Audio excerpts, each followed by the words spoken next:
Hey everybody, I'm Simon Harris and welcome to the latest episode of the vlog. So some of you will have noticed that I haven't done one of these for a couple of weeks now, so probably a good 3 or 4 weeks actually, and there's been a few reasons for that. The first one is a work reason. We've been fortunate enough to welcome on board 2 or 3 new advertisers this quarter, and some big advertisers as well. So onboarding new clients is always a really busy time, but it's a very nice problem to have, and certainly it makes me feel very confident about H2 2018. Secondly, I've been talking at some events. So I recently spoke at the Unruly Programmatic Summit with some of my counterparts from Wavemaker and Omnicom, and that was really great to be involved with that, and also spoke at Index's EMEA Summit. So that's the first summit that those guys have hosted. It was a fantastic event and I was fortunate to make it up onto stage. So being busy with the kind of work side of things and the sort of public speaking circuit as well. So I've kind of put this on the back burner a bit, so I need to be better at that. The third and final thing that's been keeping me really busy actually, and I'm sure it's the same your end as well, is GDPR. There's sort of 3 or 4 days now before it kicks in on May 25th, and I've been doing a lot of work internally with sort of multiple elements of the business to make sure that all of our advertisers are prepared for that.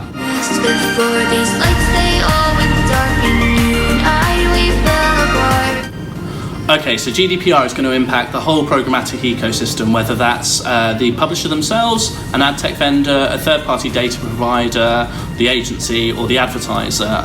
There's been a lot of focus on publishers in the trade press, and I think primarily that's because they're the surface through which ad tech vendors who help them monetize their platform will gain consent in this kind of new GDPR world, where kind of consent's supposed to be active and given freely, with the opportunity to revoke that consent as freely as it was given.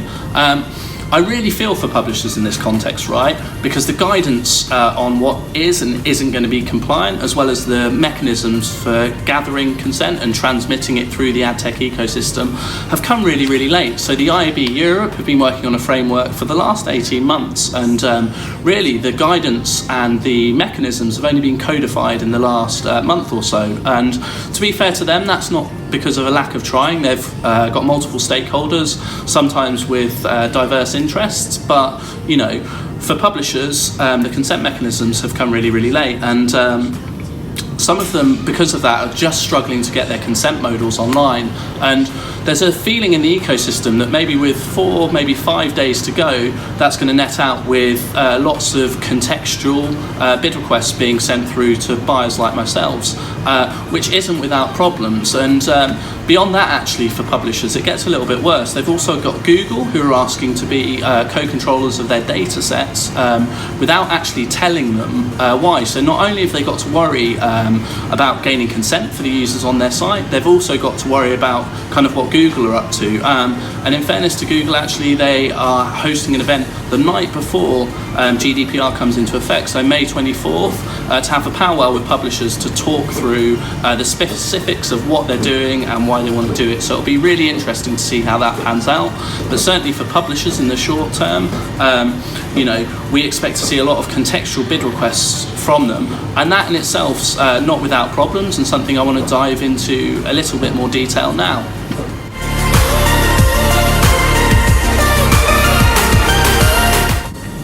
Okay, so in the last section I talked about the rise of the contextual bid request. Well, what do I mean by that? So large ad tech vendors, so people like the Rubicon Project and Index Exchange, they've said to buyers like myself that where consent doesn't exist, they're going to send us a contextual bid request which is denuded of personally identifiable information. So you can expect to see IPs randomized to a point where you can only tell the town or the city that that person's in, and you can be almost certain that the cookie ID associated with that bid request would be removed. It wouldn't make its way to you. Contextual on the face of things, that might not sound like a problem, but bear with me for a second. The removal of the cookie ID is a really critical thing, because lots of what buyers like myself do are predicated on that cookie ID. So a simple thing like a frequency cap on a line item would no longer work once the cookie ID is removed. And actually, because of that, line items where frequency caps are implemented won't work with contextual bid requests that come through. And I can see that being a massive problem for publishers' monetization, right? Ultimately, that cookie ID itself is maybe 80-90% of the bid request's value. So not only are publishers being hammered to get these consent modals in place in the first instance and all of the additional costs that are incurred from doing that, they're also potentially going to lose money for people who don't opt in to the ad tech vendors that they're using on their sites to monetize. As to what that opt-in rate is going to be specifically, no one knows. Everyone's guessing at the moment, right? Is it going to be 20%? Is it going to be 50%? Is it going to be 70%? Honestly, we don't know, but certainly I think that's going to be another challenge for publishers, the drop in yield that they'll be able to realise, I shouldn't say the drop in yield that they're going to be able to realise, the yield that they'll be able to realise from those bid requests could potentially drop markedly post May 25th. There's going to be other challenges for programmatic buyers like myself, and let's look at those in a little bit more detail.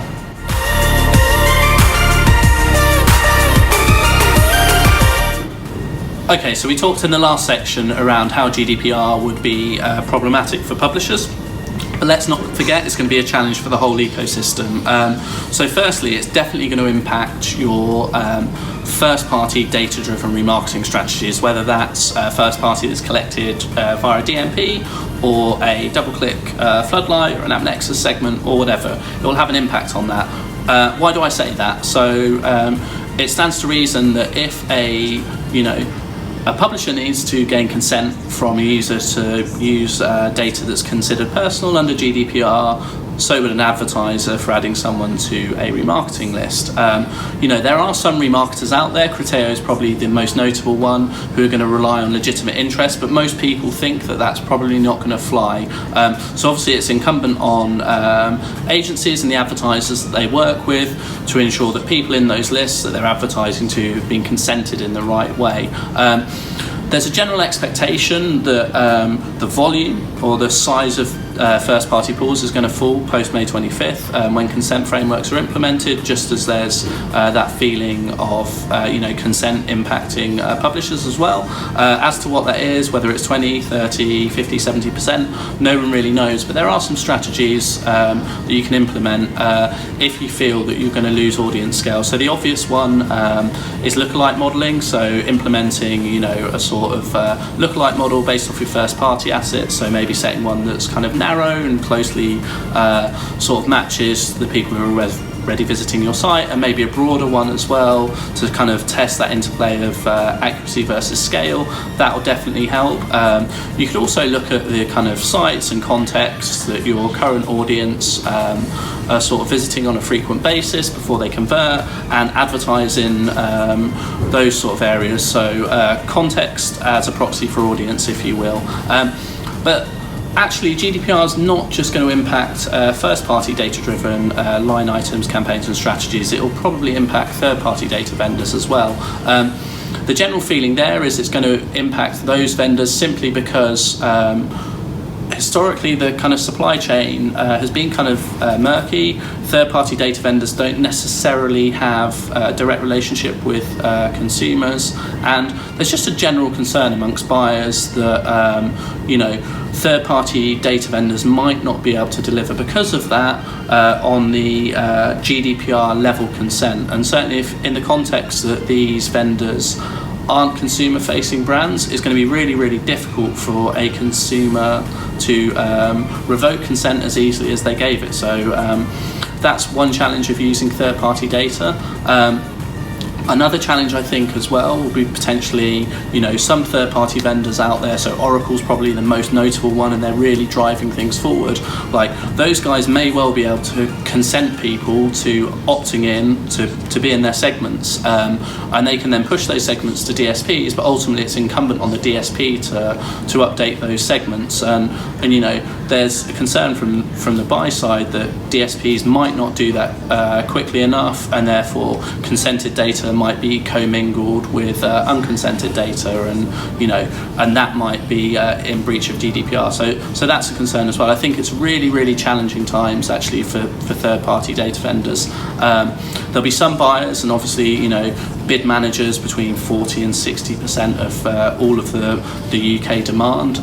There'll be some people who will be falling back on data that Google's collected, but certainly for me, from an ethical point of view, maybe that's not good for the open ecosystem, but it's certainly something I think that people will fall back on in the short term, whilst third-party data vendors kind of work through all of the challenges that GDPR presents to their business models.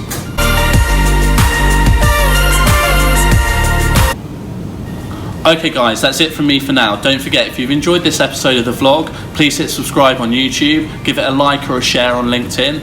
The last vlog that I did with Wayne actually got seen by 60,000 people. I was genuinely humbled by that. That's amazing. I very much doubt that GDPR is going to top that, but who knows. If you're a buyer, let me know what you think in the comments section as well, right?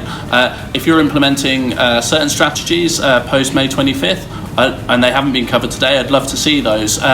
Equally, if there's topics that you want me to cover in the vlog moving forwards, also let me know in the comments section. I'm going to try and do these things a little bit more regularly than I have done. So yeah, let me know if there's something specifically that you want me to talk about, and yeah, I'll look forward to seeing you in the next one.